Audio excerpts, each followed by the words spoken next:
The courtroom didn't make a sound. No shuffling of paper, no creak of wooden benches, not even the faint click of a pen. Just a heavy, waiting silence. Judge Linda Watkins adjusted her glasses with a small motion, her face carved in solemn lines.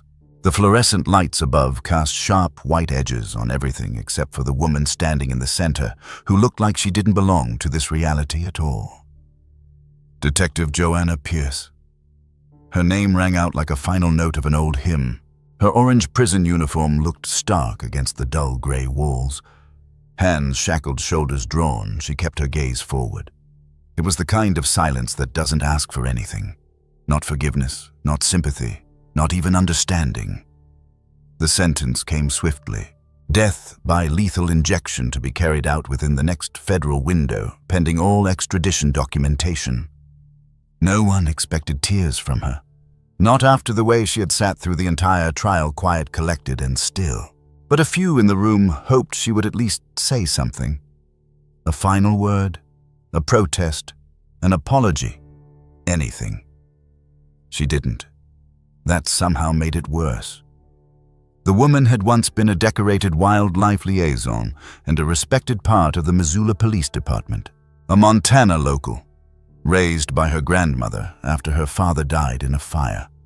She grew up walking the edges of Glacier National Park, believing animals were often more honest than people. The courtroom, now packed with press and officers, had watched her fall from grace. To them, this wasn't just the fall of a cop, it was the collapse of a community's trust. And then, a sound, a rustle. Quick steps down the marble hallway outside. A sharp shout. Doors swung open with force. Something entered, not someone. It was large, quiet, intentional. A bobcat. At first, nobody moved, nobody understood. People thought it was part of some protest, some animal rights stunt. But when the bobcat, lean but muscular, with a slight limp, walked calmly through the metal detector, unbothered by the chaos it was causing, silence fell again. He made no noise except the pad of his paws on the tile floor. His fur was mottled with pale scars. Old burns, perhaps.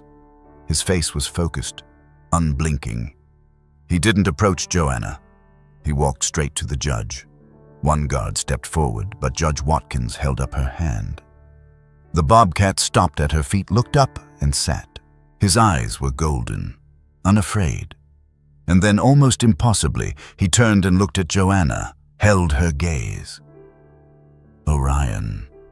Joanna whispered so softly, only the nearest mic caught it. That's when something shifted, not in the court, but in the air itself. Because Orion the bobcat Joanna had once rescued from the ash of a forest fire and raised illegally under the radar, had been reported dead. Destroyed after her arrest, labeled unfit for rehabilitation, claimed to be a danger to the public, and yet here he was. Not a ghost, not a hallucination. Real, a wildlife rescue animal, a companion, a silent witness.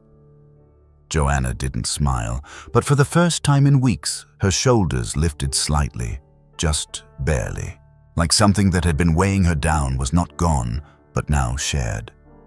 There are moments in life when words aren't the proof, where no argument, no alibi, no carefully printed evidence can break through disbelief.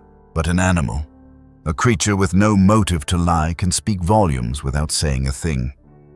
We've all known something like that.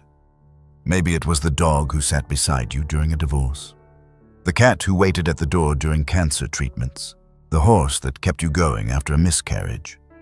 They don't understand the words, they understand the truth. And sometimes that's enough. After Orion appeared, court security had no protocol to follow. Some guards tried to remove him gently. He didn't resist but wouldn't leave the bench. The judge ordered a recess. No one objected. Not even the prosecutor, who had spent months constructing a case so airtight that public opinion had already moved on. Joanna's guilt was a closed chapter to most. But Orion's presence cracked something. Later, media outlets would replay the footage 1,000 times, zooming in on Joanna's whisper, on Orion's eyes, on the expression that flickered across the judge's face when she looked down and realized she recognized this animal. Because just 3 years earlier, she herself had signed a local wildlife certificate naming Joanna Pierce as Orion's primary rehabilitation handler. This wasn't a stunt. This was a return. And with that return came a truth nobody wanted to face. Not many people know this, but wild animals raised under special conditions like bobcats, especially those rescued in fire zones, can sometimes imprint emotionally on a human. It's rare. But it happens. It happened with Orion. He was never domesticated. He was trained for field tracking scent recognition and even wore a camera collar during investigations into illegal animal trafficking. His footage had once contributed to the shutdown of a major black market fur trade across state lines. But after Joanna's arrest, all records of Orion's involvement disappeared. His survival was not just surprising, it was inconvenient. Here's something we forget. The wild remembers. Not just in behavior, but in presence. That's what shook the room that day. Not just that a bobcat had entered a federal courtroom, but that his presence demanded remembrance. It reminded people that perhaps they hadn't asked the right questions, that perhaps the silence of one woman wasn't guilt, but grief. It reminded them that justice is not always loud. And maybe that's the lesson tucked quietly into the opening of this story. Not all testimonies come in words. Sometimes they come in loyalty, in wounds, in eyes that watched, remembered, and returned. Because that day nobody left the courtroom thinking Joanna was innocent. Not yet. But for the first time they weren't sure she was guilty. And in a world where certainty is sold at the cost of truth, doubt is the first step toward justice. What the public didn't know and what even the judge couldn't imagine in that moment was just how far back this story reached. To a wildfire in Wyoming. To a decision that broke protocol. To a moment when one woman saw a dying wildcat and chose to act not as an officer, but as a human being. That's where we go next. Back to the fire. Back to the ash. Back to the beginning of everything that mattered. There are moments that divide a life in two before and after. For Joanna Pierce, that moment came in smoke. It was the third week of a wildfire that wouldn't quit. The summer heat had dried the forest into tinder, and the Bridger-Teton Range had been burning for days.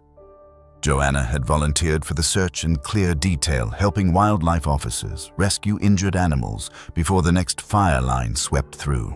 She wasn't supposed to go alone that day. Her partner's Jeep broke down.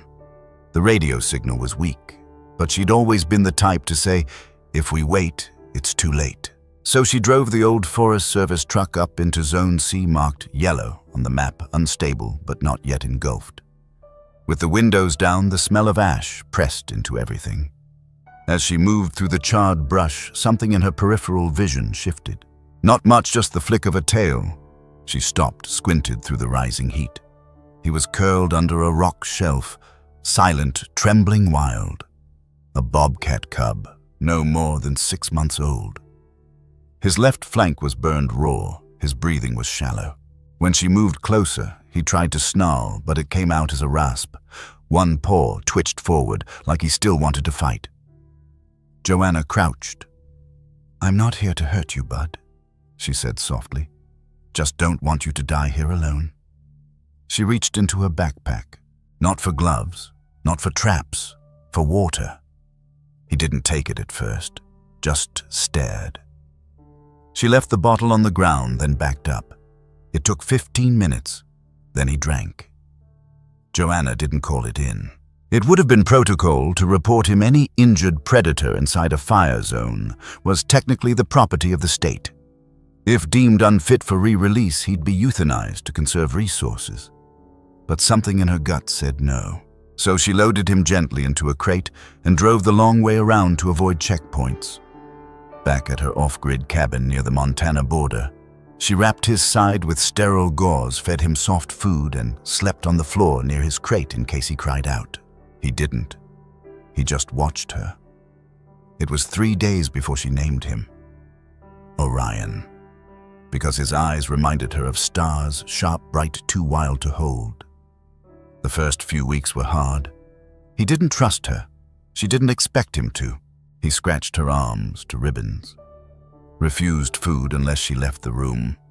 hid under the old wood stove until she pretended to leave the house, then doubled back and watched through the window to make sure he ate. She gave him space, but she also gave him time. There's a quiet kind of healing that happens when no one's watching. Joanna had felt it herself years ago after her father died in a smoke-jumping accident. She was only 14 then. Her grandmother took her in, and every afternoon they'd sit on the porch, saying nothing, just watching the wind move the pines. Some things, her grandmother once told her, don't need words to grow back. That's what Orion taught her again, or maybe just reminded her. By week 6, he started sitting near her, not close enough to touch, but near. By week 8, he'd curl up near the wood stove while she read. She never tried to tame him. He wasn't a pet, but he started following her outside, watching her chop wood, pacing the fence line as if checking for threats. And by month 3, she realized something: he understood her routines better than anyone she'd ever lived with. She reached out to a colleague in Bozeman. Someone trusted someone who had worked with canine rescue training and wildlife integration. She asked him a question she hadn't let herself say out loud before. "Is it even possible," she whispered over the phone, "to rehabilitate him?" "Maybe. Depends on the trauma." "No, I mean, to train a bobcat, like a service animal." There was a pause, then quiet laughter. "Joe, only you would ask that." But he didn't say no. With the right guidance, the right tools, and above all, the right bond, it wasn't impossible. So they started small, basic scent work, hide and find, motion response commands. She didn't force it, only worked if he wanted to. And he wanted to. Within months, Orion was responding to audio cues, identifying scents, and walking calmly with a tactical collar and leash during night tracking drills. Joanna documented everything. Quietly, carefully. She knew the law. Canines were protected, trained, insured. Wildcats were not. But Orion wasn't just wild anymore. He was working. By the time she transitioned from the Wildlife Division to the Law Enforcement Bureau of Missoula PD, she had dozens of hours of footage, tracking records, and GPS logs. She never tried to register Orion as a traditional canine, but she wore a small patch under her vest that read, WCR-1 Wild Companion Reconnaissance Unit 1. Unofficial, off the books, but very, very real. In her work, Orion became a quiet asset. In one case, he helped identify a missing hiker's trail that dogs had overlooked. In another, his camera footage confirmed the location of an illegal snare trap line. Always quiet, always careful. She never paraded him. She protected him, because she knew what he represented, not just to her, to the system. And systems don't always like what they can't control. People sometimes think a bond between human and animal is one-sided, that it's comfort companionship, or in the case of wild animals, a delusion. But if you've ever been near one really near, you know better. There's an understanding beyond language, a kind of sacred contract that says, I will not let you fall. And sometimes the animal holds that promise longer than we do. Joanna never thought of Orion as a secret, more like a truth she wasn't ready to defend yet. But the day she saw the inventory sheet listing Orion as neutralized after her arrest, she broke. Not visibly, but something inside her quieted. Not because he was gone, because they lied about it. They didn't just take her freedom, they tried to erase her only witness. It's strange, isn't it? How the things that save us never look the way we expect. Some people are rescued by family, some by strangers. Joanna was saved by a wounded bobcat in a burning forest, and that bond born in fire would be the one thing no one saw coming. Trust doesn't always come wrapped in words. It sometimes comes in silence, in shared space, in eyes that don't look away. Healing isn't always a process. Sometimes it's a presence. Maybe our most loyal companions aren't trained. Maybe they simply choose us back. And when they do, that choice carries something sacred. But bonds like that, especially ones that don't follow the rules, threaten people in power. Especially when those bonds begin to uncover things they were never supposed to see. Because not long after Orion proved he could find what others missed, Joanna started digging into cases that weren't hers. And that's where the story shifts from healing to danger. Joanna had always believed in service before everything. She wore the badge the way her father had worn his fire helmet, serious, quiet, and without a need for attention. To her, the law was not about force. It was about protection, not about punishment, about peace. But in law enforcement, there's a line. They call it the thin blue line. It's supposed to represent solidarity, strength, brotherhood, but it also becomes something else, a wall, if you're not careful. Joanna started noticing small things. A missing rifle in the evidence log. Body cam footage from a drug bust that failed to upload. Cash seizures with no paper trail. None of it obvious. Nothing loud. Just cracks barely visible but growing. She didn't want to believe it. Not at first. This was Missoula, not a major metro. Not a high crime zone. It was home to wildlife lovers, retired teachers, families who still left their doors unlocked. Most of the officers were people she'd worked beside for years. Shared coffee, laughed with after long shifts. But the signs didn't lie. One night, while doing a routine check on an impounded truck, she found something taped behind the passenger air vent, an old envelope sealed tight. Inside were 5 photos, each one blurry shot from a distance. But she recognized the place immediately, a cabin deep in the Bitterroot Woods. Unlisted. Used by law enforcement for unofficial decompression retreats. One photo showed a man handing off a package to another, both in plain clothes. The man receiving it, Detective Marcus Bennett. Her mentor. Marcus had been one of the first to believe in her. When she transitioned from wildlife to full patrol, he vouched for her. Said she had instincts most rookies never touched. He taught her how to track scent with Orion. Showed her how to handle courtroom testimony. Gave her a place at the table when most just handed her coffee orders. And now she had a photo of him taking what looked like a weapons cache from a man with gang tattoos. She didn't confront him immediately. She waited, watched, pulled copies of 3 recent arrest logs. The weapons seized didn't match what she remembered seeing during raids. Some had never been logged at all. And then a rookie came to her. Quiet, nervous. Officer Darius Reed. He had been flagged for forgetting to activate his body cam, but the footage when recovered from the automatic buffer showed something different, a suspect being quietly released behind a bar. No report filed, no charges made. "Am I crazy?" he asked her, "or is something wrong here?" She didn't answer. She didn't want to say yes. Joanna spent the next 2 weeks double-checking files.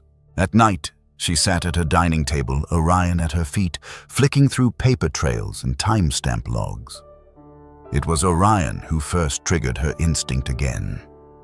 On a dusk patrol with Darius in a remote part of Lolo Creek, Orion stopped suddenly, stiffened, started growling at a hollowed-out log near a gravel pullout. Inside 2 unmarked crates of ammunition, unregistered and hidden beneath fresh pine needles. She called it in. The crates vanished before the evidence team arrived. When she asked where they'd gone, Bennett told her plainly, "You must have been mistaken." That was the moment she knew. There's a deep kind of betrayal that doesn't come with shouting or slammed doors.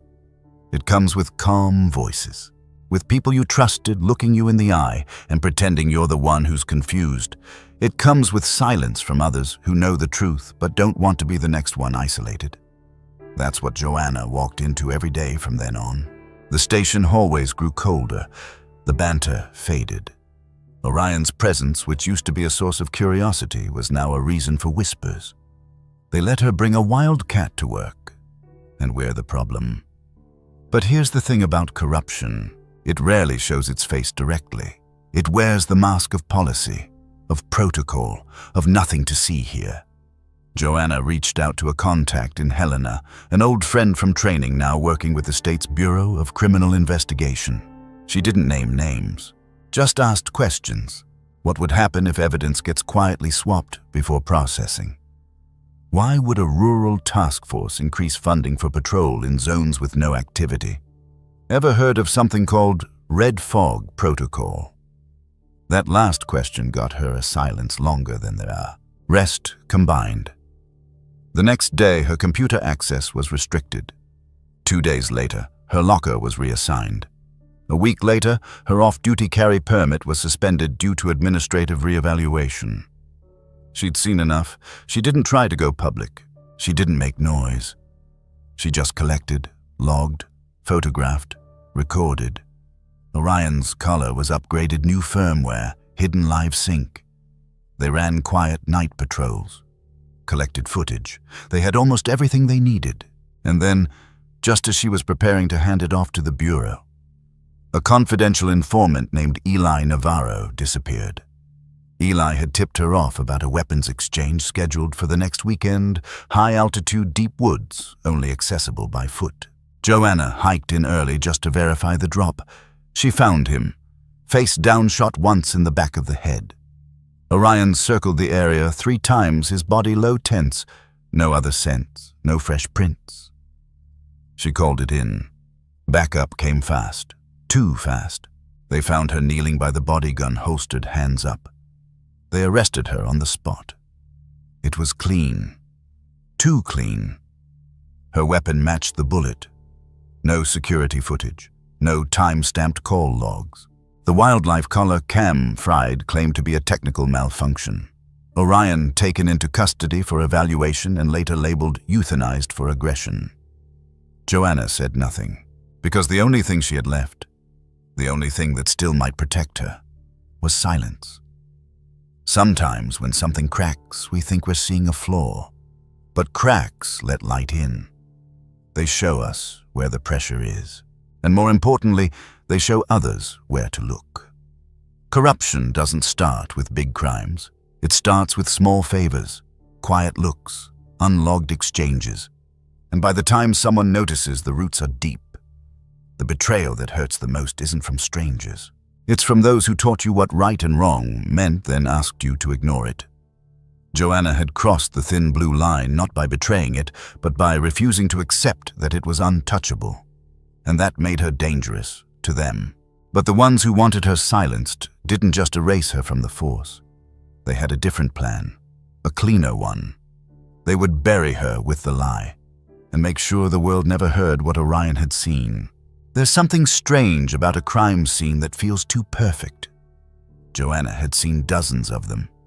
Meth trailers scorched black, empty hunting cabins filled with stolen gear, wildlife snare sites so chaotic even the trees looked confused. But this one didn't breathe. The cabin was cold, still, undisturbed, no smell of blood, no struggle, no overturned furniture. Just a man on the floor, face down, shoes neatly placed beside the couch, and a bullet wound so precise it looked surgical. Eli Navarro, her only confidential informant in the gun smuggling ring, lay dead in front of her. Joanna didn't run. She didn't touch anything. She stepped back into the doorway and called it in through her satellite radio, time-stamped, GPS-tagged-on record.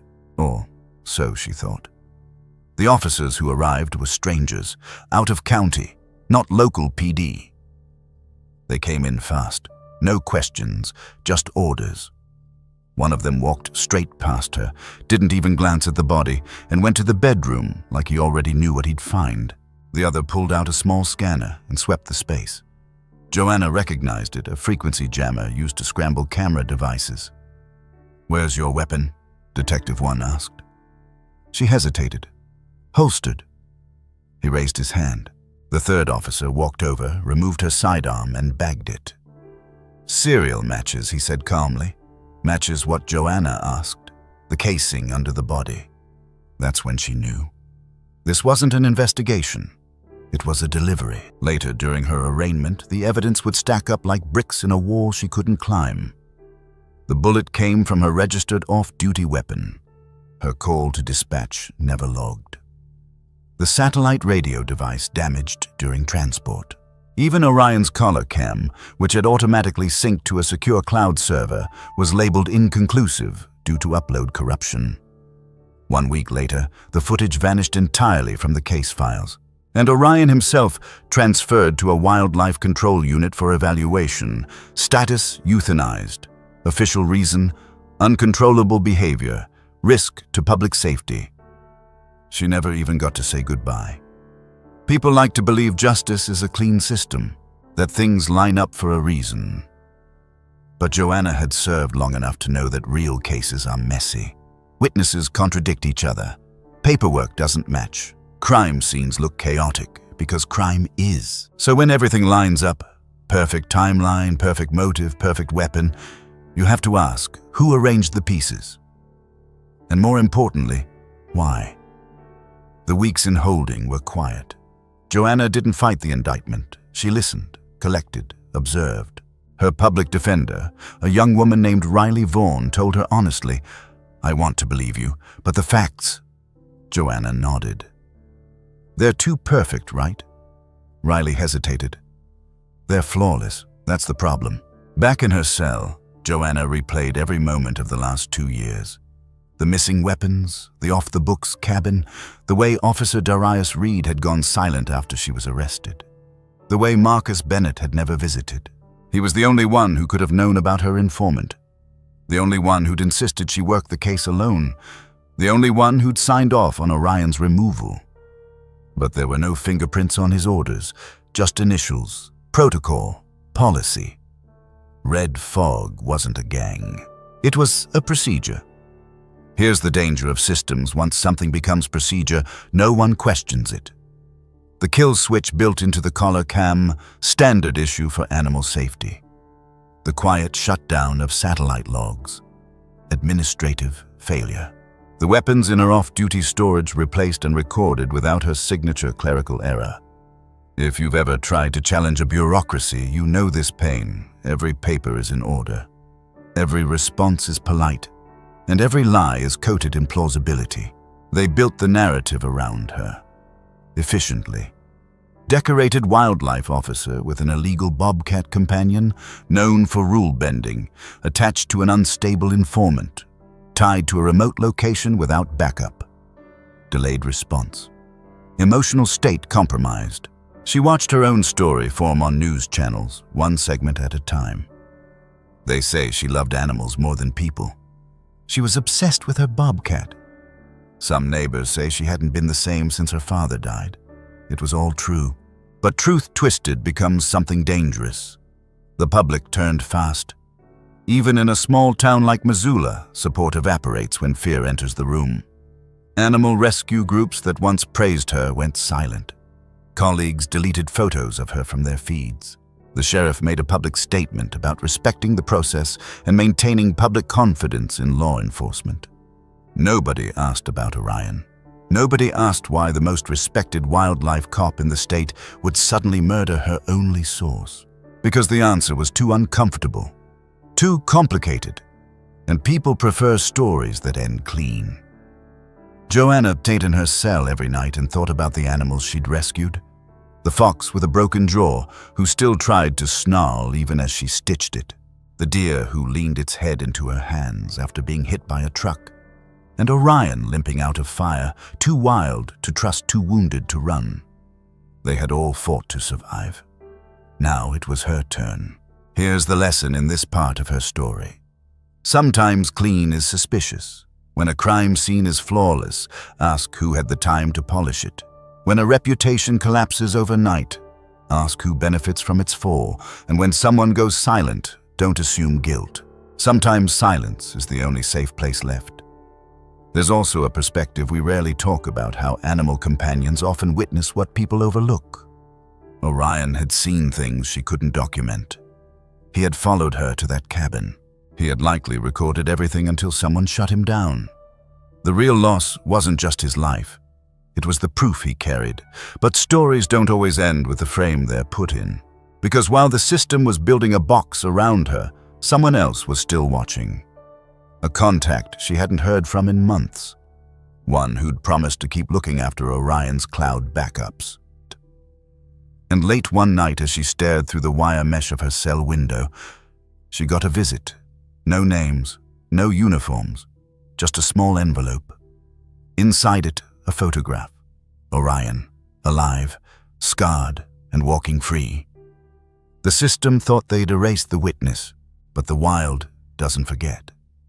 And neither did he. In federal prisons, there's a silence that isn't just about bars and concrete.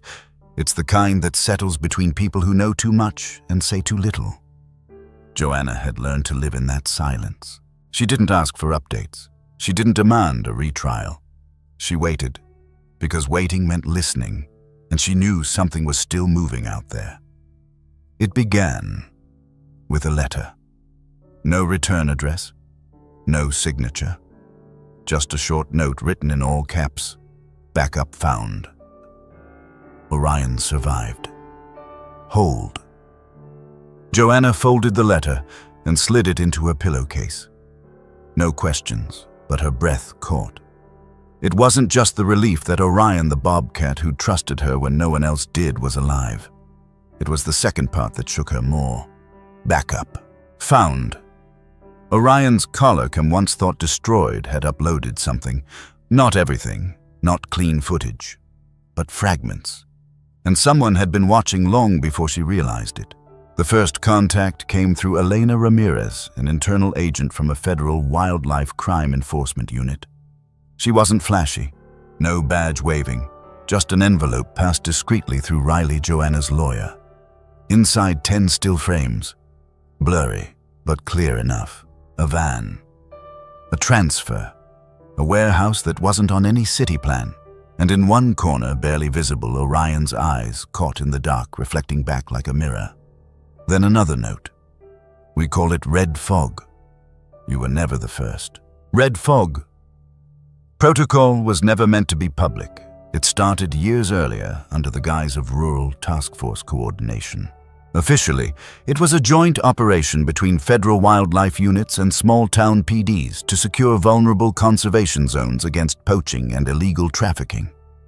Unofficially, it had become a pipeline, not just for information, for weapons, for surveillance gear, for off-the-books cash that moved between departments without clear oversight. It was funded through a combination of redirected asset forfeiture, small-scale grants, and budget overflow items, things no one thought to track. Outdated radios, confiscated firearms, rural patrol upgrades. It looked like progress on paper. In reality, it was a ghost network. Elena had been investigating it for over 2 years. Her partner, an analyst from Oregon, had gone missing last spring after uncovering that several high-profile wildlife rescue operations were tied to law enforcement seizures, animals that never arrived at the sanctuaries listed. Orion was supposed to be one of them. She'd traced his transport file to a holding center in Idaho. The truck logs were forged, but the animal in the rear security photo wasn't Orion, it was a Bobcat from another case. Somewhere someone had swapped him out. And if someone went through the trouble of faking that log, Elena knew Orion mattered. Here's how red fog worked. A rural PD seizes weapons or contraband. Instead of logging them officially, certain units divert those assets to ghost storage. Some are resold through criminal intermediaries. Others are redistributed to partners for favors protection inside intel or mutual silence. In exchange, officers receive kickbacks in untraceable forms. Real estate perks, job placements, even payments passed through fake wildlife grants. It wasn't run by one man. It didn't need to be. It ran on omission. And Joanna, she had gotten close without even realizing it. Eli Navarro, her informant, had stumbled on a red fog drop zone during a poaching case. He hadn't known what he was seeing, but he'd taken photos, and that cost him his life. Joanna's biggest mistake wasn't trusting the wrong people. It was trusting the system to care once she brought the truth forward. But now Elena had more than hunches. Orion's collar, though disabled, had backed up fragments of location data. It showed a trail from the ranger station where Eli was killed to a cabin registered under a shell company tied to Marcus Bennett's wife. One of the uploaded frames showed Bennett himself out of uniform, but unmistakable, carrying a sealed military-grade storage box into a black SUV. The footage was partial, but it was enough. Enough to open a case, enough to bring someone to her cell. When Elena met Joanna in person, it wasn't with promises. She laid the cards flat. "You were targeted," she said, voice steady. "We believe Red Fog tried to wipe you out as a liability. But someone within the chain made a mistake. Joanna stayed silent. Elena continued. Orion was never euthanized. He was intercepted en route to a shutdown site in Utah. Someone leaked his caller ID to us. He's alive. And what's more, he remembers you. That was the first time in months Joanna cried. Not loud, just a breath, a soft drop in her eyes. Because sometimes survival feels like betrayal, but this time, it felt like hope. Here's a lesson most people never learn. The worst corruption doesn't hide behind criminals. It hides behind uniform, and when you uncover it, people don't always thank you. Sometimes they bury you for it, but sometimes someone sees. And that's all it takes. Joanna agreed to cooperate, but with one condition. Orion had to stay safe. Off-grid, protected. Elena nodded. Already done. Over the next few weeks, Riley filed motion after motion. Quiet ones, delays, resubmissions. She cited chain of custody issues, collapsed evidence trails. She didn't fight the whole case, just a thread, and that thread began to pull. An anonymous whistleblower dropped documents to a local journalist, a young man named Caleb Jenkins, who'd grown up hearing stories about Joanna's wildlife work. He ran a quiet story on missing bobcats in rescue networks. Didn't name Joanna, didn't need to. People noticed. Suddenly, red fog had a spotlight. Not blinding, but enough to make them nervous, enough to trigger cleanup mode.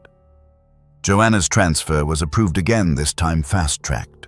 She wasn't told where, just that it was urgent. But Elena had already warned her. If they try to move you again, it's not for your safety. And Joanna knew what that meant. No more trials, no more courtrooms, just silence. Permanent. The people who take care of animals, who protect wild things, are often the first to recognize when something unnatural is happening in human systems too. That instinct to protect doesn't disappear. It simply finds a new shape. Orion had seen it first. Joanna had acted on it.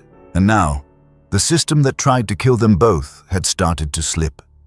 Silence can be used as a weapon, but it can also be used as a signal. Red fog worked because no one talked. It fell apart because someone finally did. They moved her at night. No press, no escort. Just an unmarked van on a service road toward Bitterroot.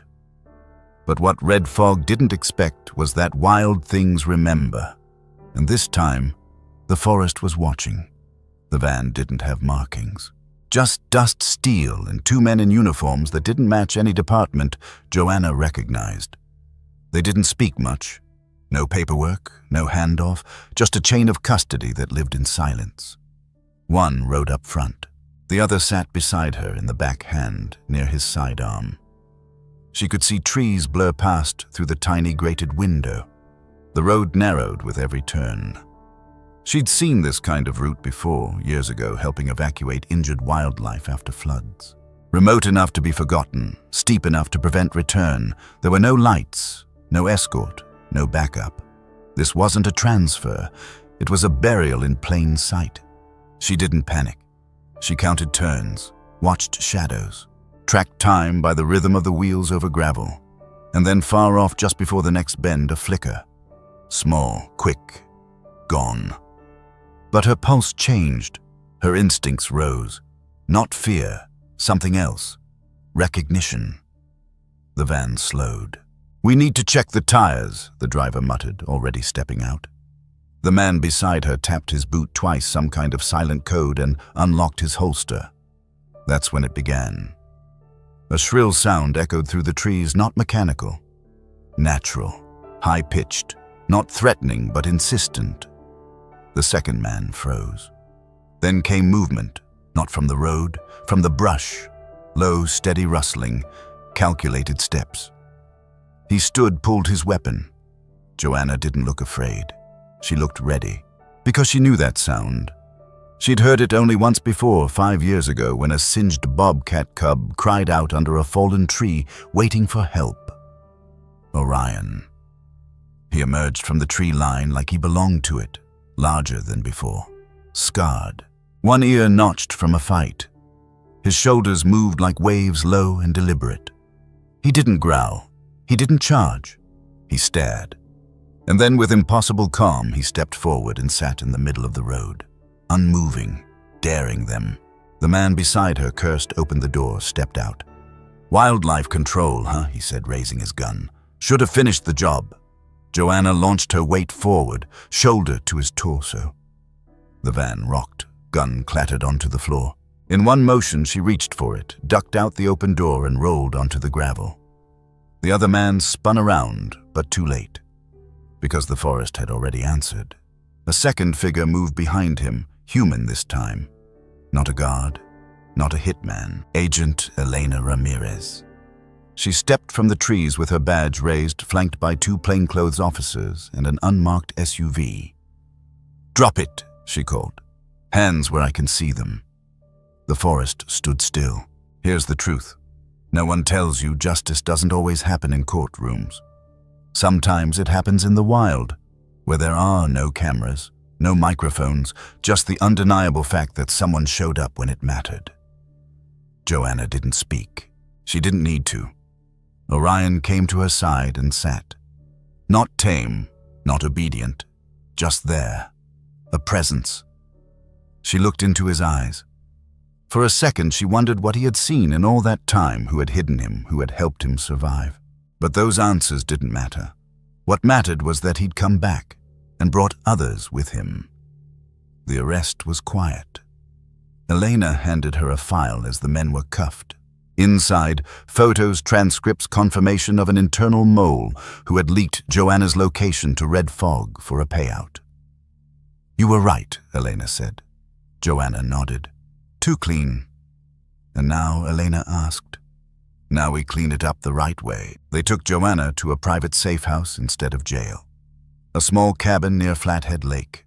Secure. Quiet. She spent 3 nights there. Orion stayed outside during the day, but every night he curled up by the back door. She didn't invite him in. He didn't need the invitation. They understood each other. The media caught wind slowly. A leaked report, a shaky headline, "Montana cop may have been set up," a public petition, then a news segment. A wildcat's role in exposing corruption. People started asking questions again. Why had her camera footage disappeared? Why had an unregistered van transported a high-risk detainee with no federal notice? Why had a Bobcat euthanized according to state records reappeared in the company of federal agents? Suddenly, the story wasn't about a disgraced officer. It was about what the system had tried to erase. Here's a small lesson buried in all of this. When something wild protects you, listen, because wild things don't lie. They don't manipulate. They don't scheme. They survive. And survival in a world like this is its own kind of truth. Joanna didn't give interviews, but she did release a single statement through her lawyer. "I stood still when I should have spoken. I stayed silent because I believed I could beat them at their own game. But silence only works if someone else is speaking. My gratitude belongs to those who did." She signed it with her name and one more, Orion. In a world built on human words, sometimes it takes an animal to shift the story. Not with language, but with presence, with memory, with instinct. Orion didn't make a speech. He just showed up. That was enough. That day on the forest road wasn't a battle. It was a reminder that the wild sees what we miss, that loyalty lives beyond paperwork, and that justice sometimes comes on 4 legs with a scar over one eye, and the patience to wait until just the right moment. But justice wasn't done yet, because one man had slipped through the cracks, and when Joanna returned home, she found something worse than lies or trials waiting for her. She found a message, written in a child's handwriting, on her kitchen table. "If you want to see your daughter again, come alone."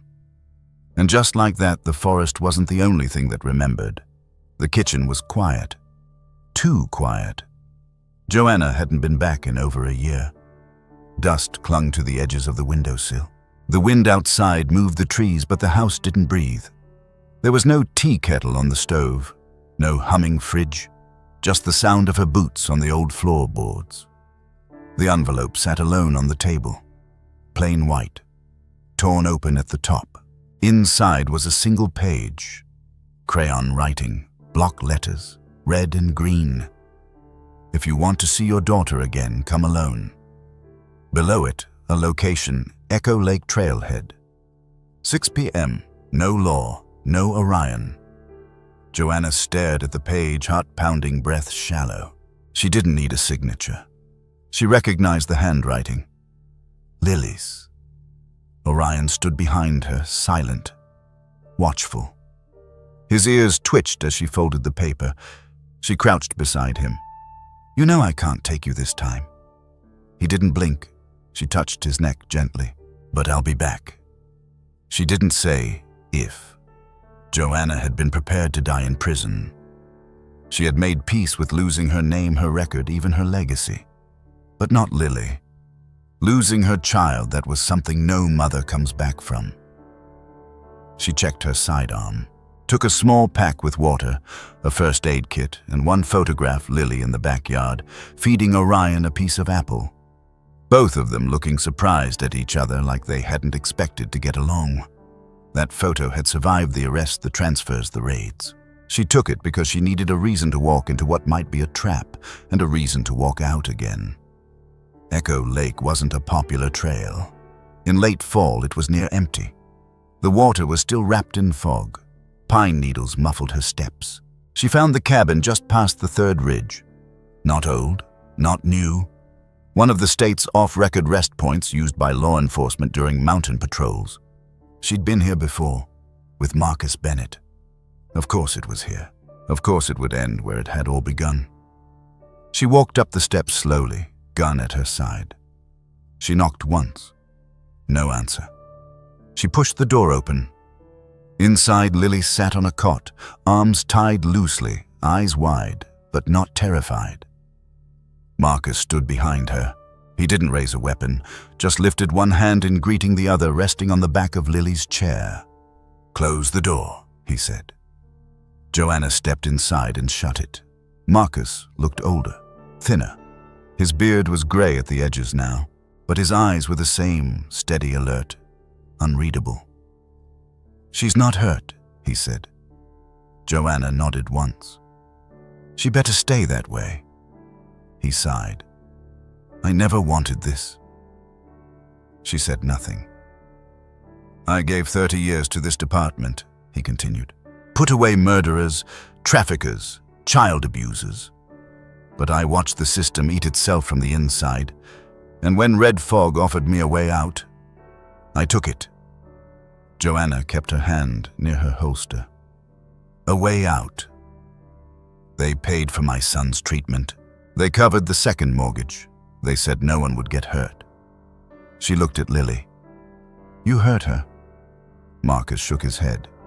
"I didn't touch her. I just needed your attention. I needed to talk without the feds, without the noise." Joanna stepped closer. "Then talk." He paced. "They're cleaning house now. After your escape, they started scrubbing everything. Everyone who's seen the files is a target. That includes me. And you." Joanna narrowed her eyes. "And Lily." She was leverage. I wasn't going to hurt her. Joanna took a step forward, then let her go. He looked at her, really looked. "I'll let her go. But I want one thing." She waited.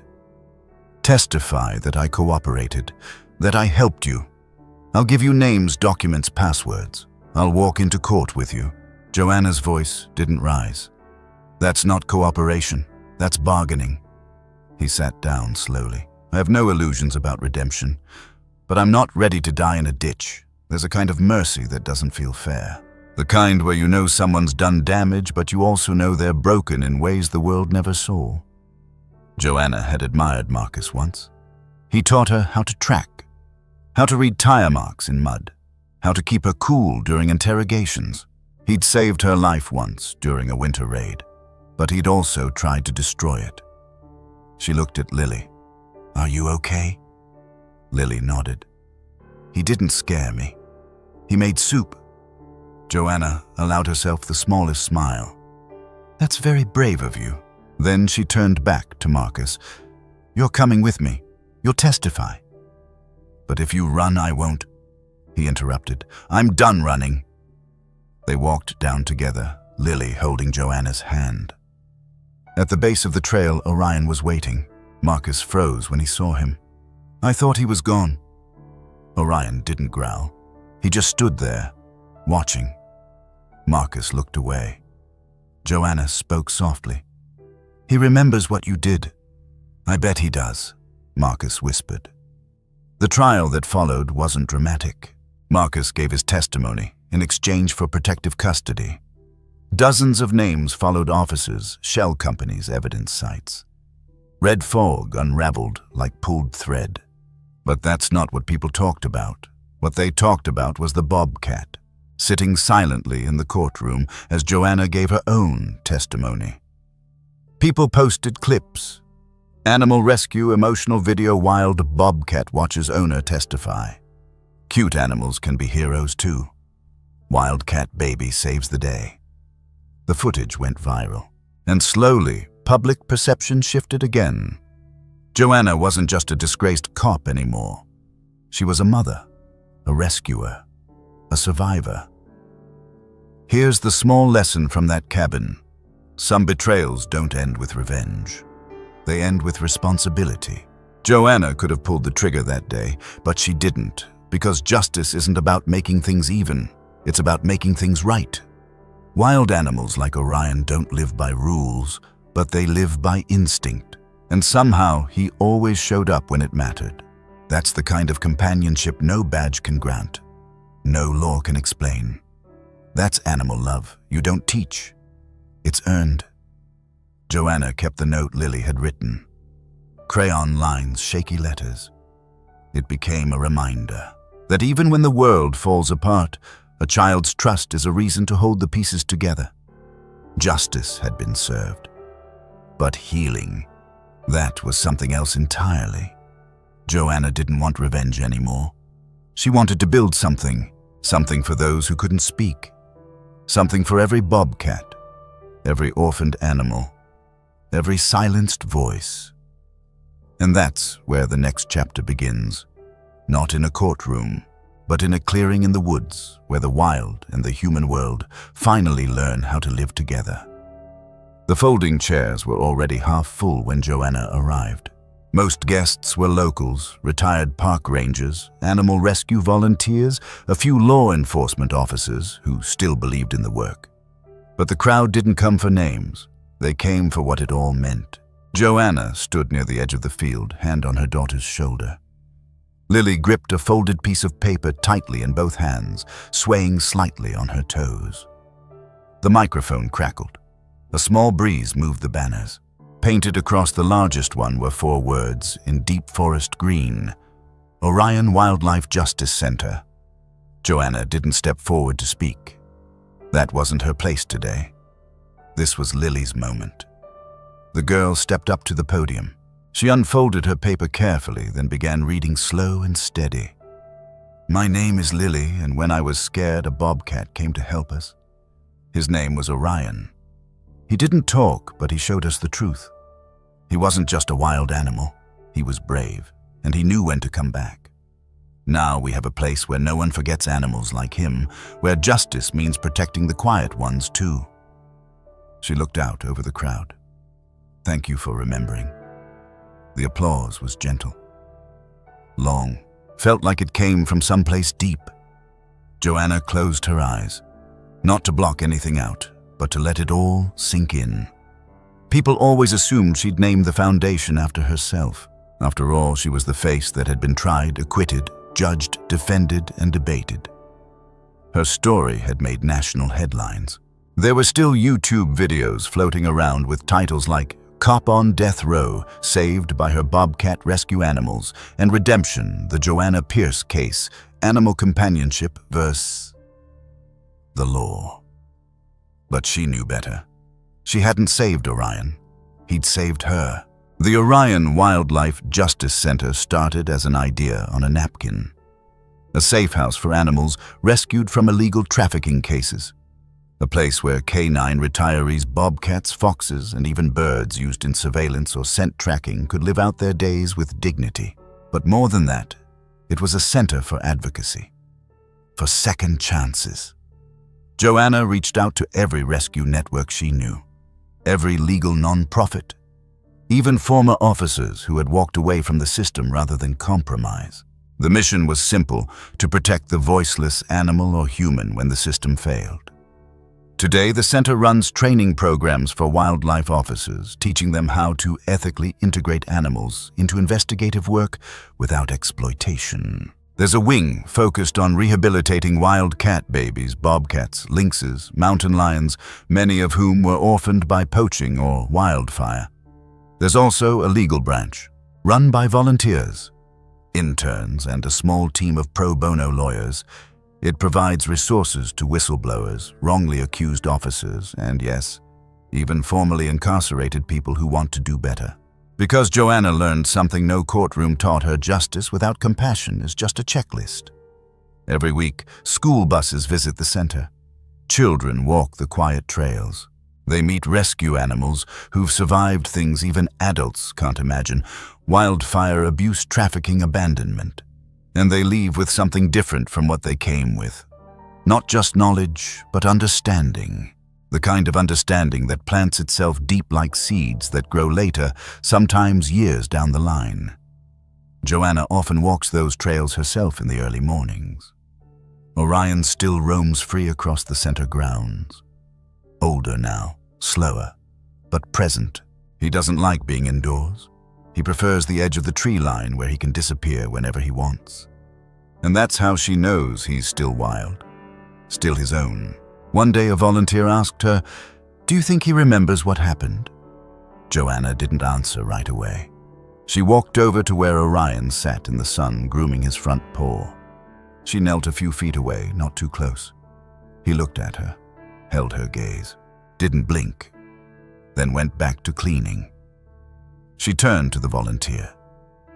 He never forgot. Here's what most people misunderstand: animals don't just feel, they perceive. They remember the tone of voice, the rhythm of footsteps, the pause in breath before danger. They read truths that people cover up with words, and sometimes they respond with loyalty so pure it shames the systems we build. That's why Orion mattered. Because in a world of paperwork, corruption, and noise, he stood still. And he waited for someone to listen. There's a lesson buried in Joanna's story, one that has nothing to do with crime or courtrooms or even rescue animals. It's this: you are not the worst thing that's happened to you. Even when the world strips you of your name, your title, your future, if you can still protect one thing or one person or one creature who needs you, then you are not broken. You are becoming. This journey wasn't just about a cute animal video that went viral. It wasn't even about proving innocence. It was about reclaiming worth in a system that tried to erase it. Joanna never set out to become a symbol. She just wanted to keep a promise. To a little girl, to a silent witness, to herself. Today, the center welcomes new rescues regularly. Last week, they took in a young bobcat cub from Oregon. Burned paws, shy. Doesn't trust humans yet. Lily named her Echo. She's like Orion, Lily said. She came out of the fire. Joanna smiled. Then maybe one day she'll walk beside someone who needs her too. And that's the fresh perspective we often overlook. Rescue isn't a one-way act. Sometimes when you pull someone or something out of darkness, it pulls you right back into the light. If this story spoke to you, if it made you feel something you haven't felt in a while, let it stay with you. Ask yourself, who has rescued me when I couldn't speak? And just as important, who can I show up for now? Because justice begins quietly, with one choice, one step, one wild thing who stayed. If this young bobcat stirred something in your heart today, leave a little super thanks. It helps keep stories like hers alive. If this story moved you, take a moment for yourself. Breathe, reflect, And if you'd like more stories that remind you what's possible through loyalty, courage, and second chances, subscribe, like. Share this with someone who still believes in the good, because somewhere out there, someone's waiting to be reminded they were never alone.